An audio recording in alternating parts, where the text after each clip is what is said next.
Stress stress के बारे में बात करते हैं हम।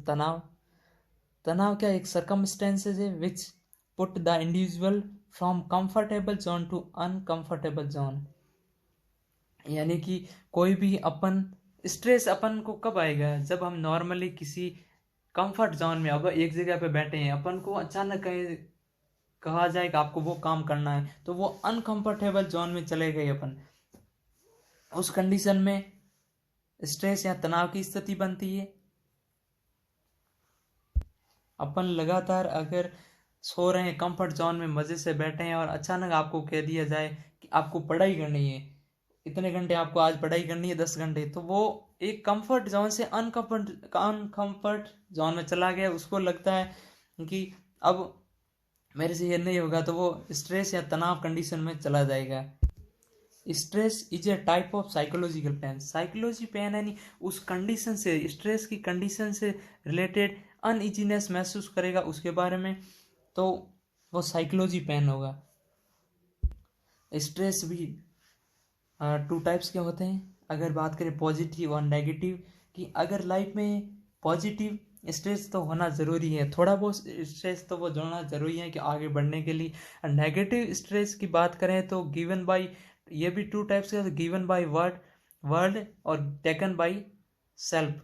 गिवन बाय वर्ल्ड में अगर 20% है जो वो जनरली सब में होता ही। अब 80% बात करें तो नेगेटिव स्ट्रेस है वो टेकन बाय सेल्फ, जो खुद से द्वारा लिया जाता है। अगर मान लीजिए एग्जाम्पल के तौर पे अपना कोई एग्ज़ाम है, और अपन को पता चलेगी आने वाले 5 दिनों में अपना एग्ज़ाम है, तो इस तरह हम उसके बारे में थिंकिंग करके अपने अगर वाइटल चेक करें तो बीपी इंक्रीज हो जाएगी, अपन को भूख लगना कम हो जाएगा, नींद भी कम हो जाएगी। तो ये सब क्या है, स्ट्रेस की कंडीशन है जो अपन खुद ले रहे हैं उसके बारे में बार बार थिंक करके।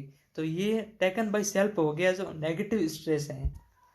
अगर अदर एग्जांपल्स की बात करें, अपन मॉर्निंग में 7:30 बजे कहीं पे जाना है, अपन आराम से 7 बजे उठ गए, फिर बिजली की रफ्तार से अपन फटाफट तैयार हो रहे हैं, और वहाँ पहुँचते पहुँचते 15-20 मिनट लेट हो गए किसी कंडीशन से। यानी कि अपन ने एक तो लेट उठे, और फिर अपने फटाफट किया, तो भी पहुँचते पहुँचते 15-20 मिनट लेट हो गए। तो ये लेट हो गया अपन को, फिर वो पूरे दिन परेशानी रहेगी। और अगर जाते जाते बीच में किसी से लड़ाई हो गई, तो वो भी एक माइंड में रहेगा कि वहाँ जाने के बाद अपने माइंड में वही थिंकिंग बार बार चलती रहेगी कि ये क्या हो गया, ये सब कुछ क्या हो गया, अपन मैं लेट हो गया, यहाँ मेरा पर्सनली इम्पोर्टेंट जो वर्क था वो रह गया। तो ये सब नेगेटिव थिंकिंग है जो कि अपने खुद के द्वारा वो बार बार थिंक करके डेवलप की जा रही है। अब स्ट्रेस के मॉडल देखते हैं, तो मॉडल को हैंस सेली ने सबसे पहले दिया था। इसमें इंक्लूड है जनरल अडेप्टेशन सिंड्रोम इंक्लूड है, जिसमें 3 प्रकार के स्टेजेस हैं। जनरल अडेप्टेशन सिंड्रोम गैस, जिसमें 3 टाइप्स हैं स्टेजेस के। तो सबसे पहला आता है अल्राम रिएक्शन। अल्राम रिएक्शन में क्या होता है, इसमें इंक्रीज हो जाता है level of cortisol which result, cortisol जो कि स्ट्रेस हार्मोन है, अगर इसका लेवल इंक्रीज हो जाएगा उसकी वजह से अपने बीपी, रेस्पिरेटरी रेट या ब्रीथिंग रेट वो बढ़ जाएगी।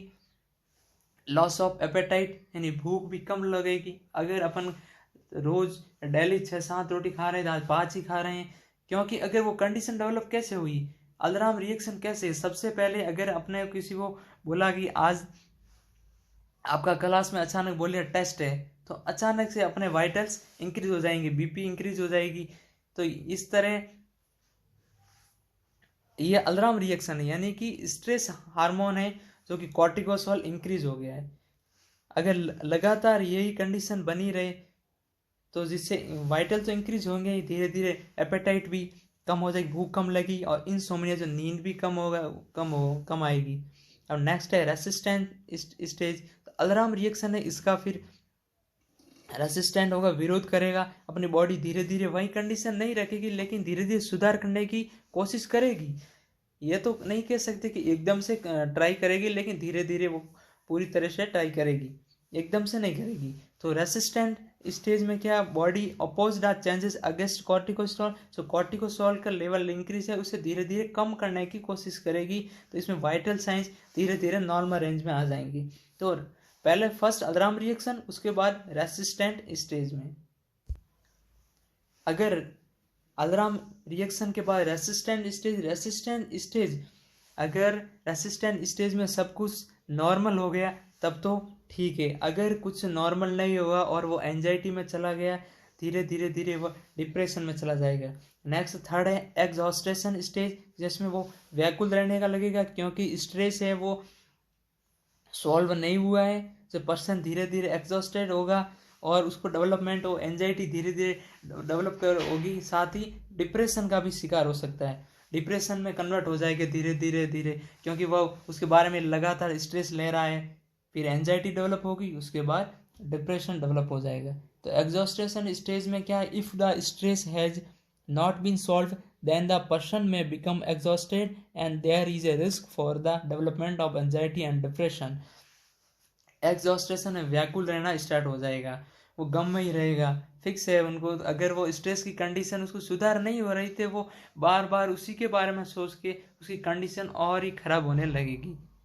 अब इसके लिए डिप्रेशन के लिए टेस्ट है जो dexamethasone suppression test are done for dexamethasone suppression test में पेशेंट का सबसे पहले ब्लड सैंपल लेंगे, उसमें कॉर्टिसोल मेजर करेंगे, उसके बाद डेक्सामेथासोन देंगे, उसके बाद एक टाइम ड्यूरेशन के बाद वापस वही कॉर्टिसोल सैंपल मेजर करेंगे, फिर उसके लेवल को देखेंगे और एंजाइटी और डिप्रेशन में जो भी अंतर है उसको देखेंगे। यानी कि मोस्टली ये डिप्रेशन के लिए किया जाता है।